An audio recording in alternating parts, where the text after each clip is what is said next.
Hi guys, I'm Kevin. Welcome to my channel. Today I thought we'd just go for a walk around my property.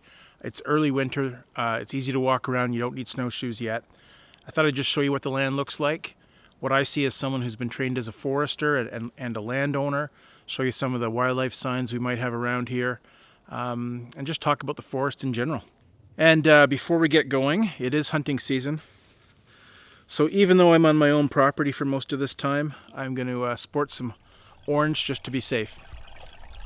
Let's get going.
So this is kind of interesting. When we first moved here, there was an active beaver lodge right here. This is the old beaver dam. Everything's walking on it. There's tracks of every local animal on this. They use it as a bridge. And this is on our property here.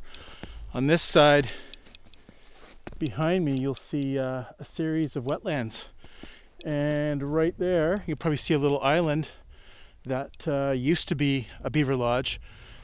Now that's not active either, and you look further down, you'll see an active lodge, which is kind of interesting. Beavers move around; they don't stay in the same pond. They, they manage, so to speak, a large complex of wetlands, and they'll move from one area to another. Probably depending on how close some of their feed is, the trees on the shore that they're trying to take down and eat the bark from. So if you look down the ice here, you're going to find all kinds of canine tracks, and I believe these are coyotes. They might be something called brush wolves. We live in an area where coyotes and wolves do hybridize, and my neighbor would often refer to that hybridization as a brush wolf. And we do get lots of them around here. I've seen lots. And they sometimes form small packs, and that's probably what we're looking at here, is a small pack of coyotes or brush wolves. What they like to do is they patrol the wetland. They go up and down the wetland all the time. That's where you find their tracks, and they're always converging on these little pinch points in the dam or at a lodge. They're always looking for a chance to grab a beaver that might be sticking its nose out of a hole. So lots and lots of tracks, and you see lots of activity right here where we've got a hole in the ice. Beavers probably stick their nose up once in a while. And there's another gap here. Again, lots of tracks. My best guess is they just hang out at a spot like this and wait and wait and wait for a while until they lose patience, or until a beaver sticks its head through the hole for a breath of air, and they try and grab the beaver. And if they do, they eat like a king. So it's probably worth the investment of a little bit of time.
So that marks the boundary of my property. All of this is ours, and the rest of this on this side is Crown land, which is kind of nice to have no neighbors. We just have Crown forest beside us. Quite nice. We've got a few deer tracks here. Nothing too amazing, but we used to have an awful lot of deer around here. Populations are really low right now. We had a couple of bad winters, and that knocked them back a little bit, but still find a few running around in here, which is nice. There's a real busy deer trail here. This is really interesting because my neighbor and I were just talking that we're not seeing many deer at all out on the road like we normally do. Very few tracks. It would appear there's not many deer around this area, but this little pocket is full of deer. Quite interesting.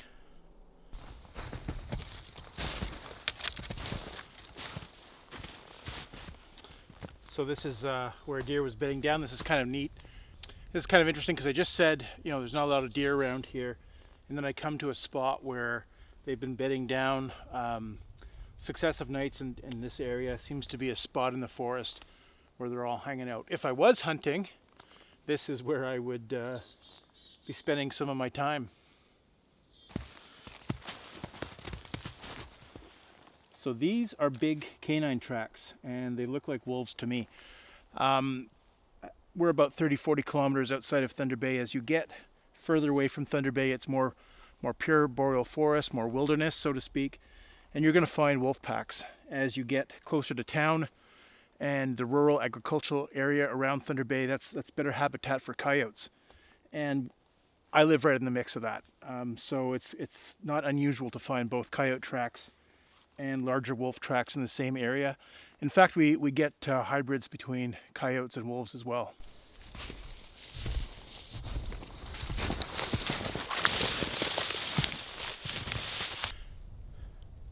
So we've just come out of the forest, and we're now at the back of my property. My property is half a mile deep, and there's a wetland right at the back, and the forest on the other side belongs to someone else. The property marker's right along here somewhere. This is another abandoned beaver lodge. When we first moved in, that was very active. We had a pond back here, and this dam over here actually blew out. The beavers abandoned it, the dam blew out, the entire pond drained. It looks like there's some activity here. Maybe they've come back. It does not look like an active lodge, but it looks like there's been some repairs to the dam. Let's go check that out.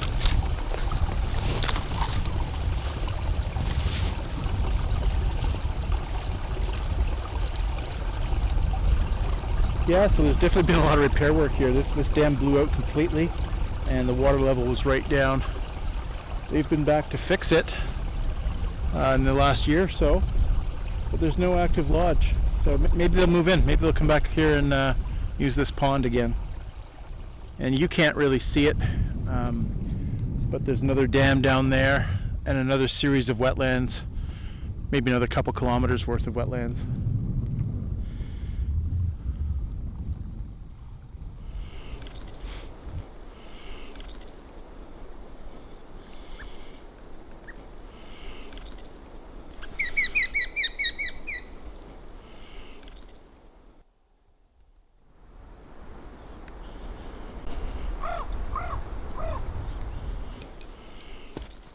So when folks find out you have a forestry background, you're very likely going to get asked every tree question they've ever had in their life. They've been saving them up and they want to unload on you. And here's one right here that it's probably the most common question I get asked is, what is this? And this is black knot. It's a fungus which attacks trees in the Prunus genus. This is a shrub in that genus. And it's just a fungus. It is damaging to the tree. Foresters and arborists tend to nickname this shit on a stick because it kind of looks like that. It's usually not deadly to the tree, but it's certainly ugly and certainly damaging to the tree and can be deadly. And I've seen trees just covered in this stuff. So normally if you've got a little bit of this, the advice would be to prune it out, cut it off, cut much lower so that you don't get infected branches, and get rid of this by burning it or taking it far away. But unfortunately, it will usually come back. It's a bit of a losing battle. Once this gets into a tree, it tends to reoccur.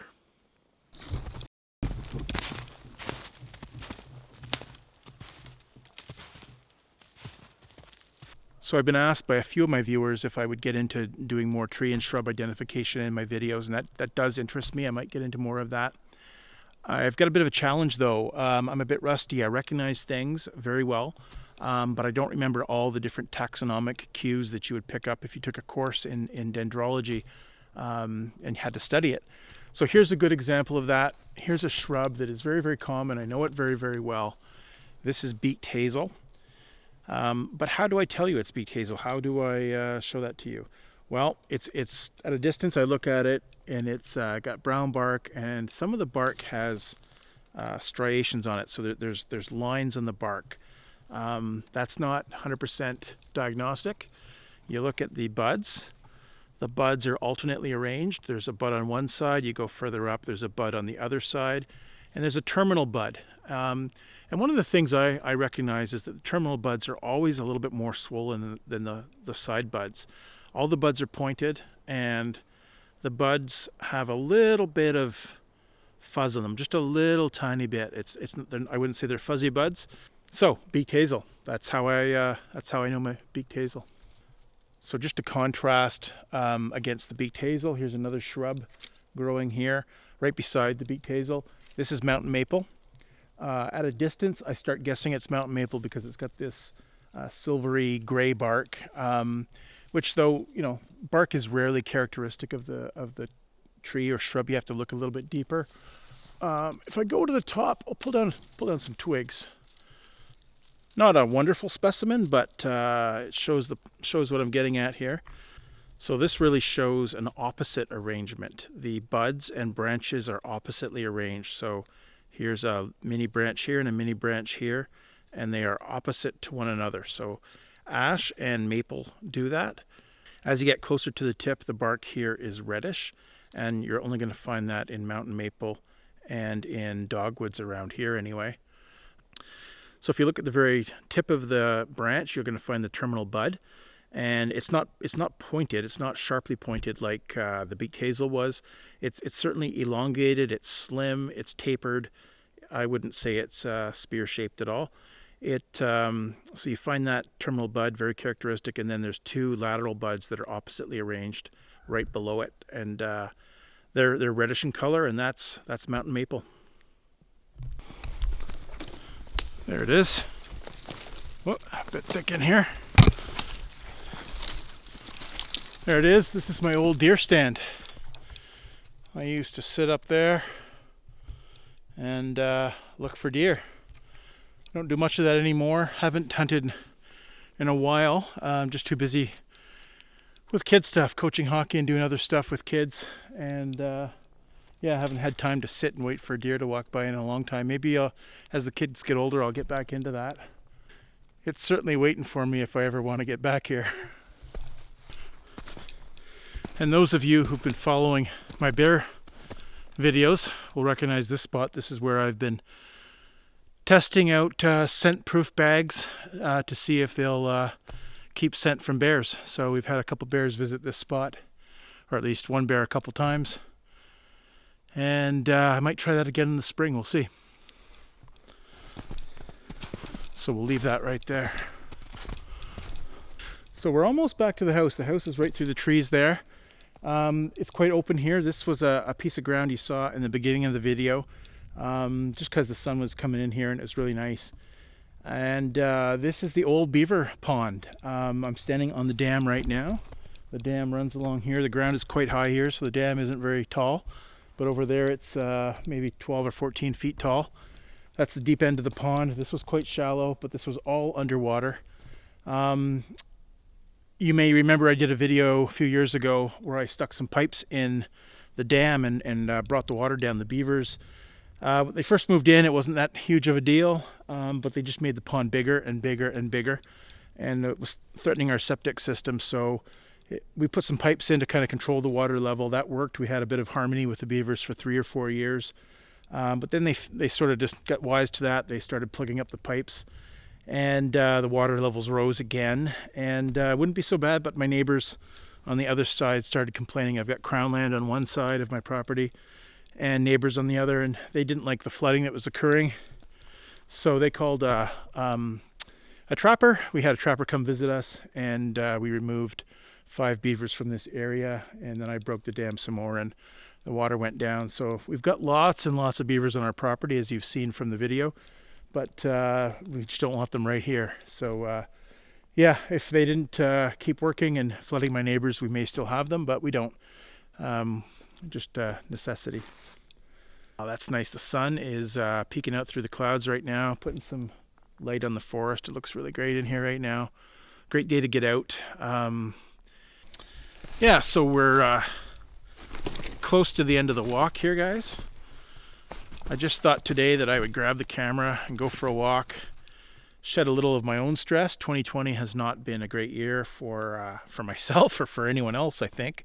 Everywhere I go, I hear stress in people's voices and the way they behave. Online, I see it. And so, you know, if you've been watching my channel, I haven't been doing anything crazy. I've just been making simple little videos, flashlight reviews, walks in the forest, whatever. Hopefully, you know, people are watching those and just taking 5 or 10 minutes and shedding a little bit of stress and forgetting about COVID-19 for a very small period of time.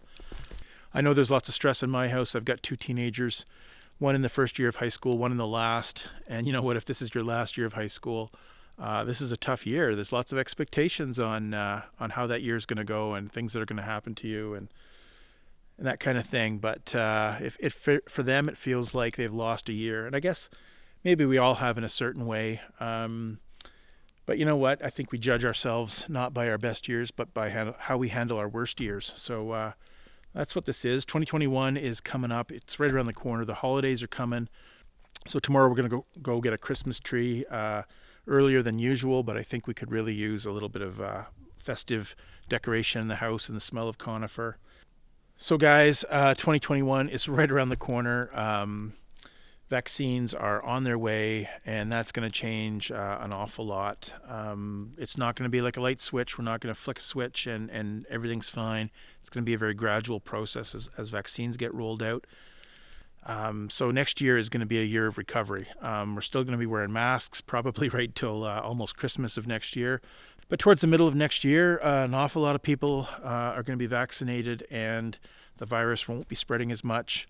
And we'll see a lot less outbreaks and a lot less super spreader events. And we'll just start feeling better. We'll start feeling relieved, especially if you get the vaccine. You're going to feel pretty relieved. But I think stress levels for everyone are going to go down. So 2021 is going to be a year of recovery, and I'm really looking forward to that. I'm looking forward to getting out more and sharing those experiences with you guys. If you're having a tough time over the holidays, just hang in there, guys. We don't have that much longer to go. Just try and be kind and stay nice to one another. Certainly for the next little while, hopefully forever. All right, guys, thanks for watching. I hope you enjoyed this. I know I did.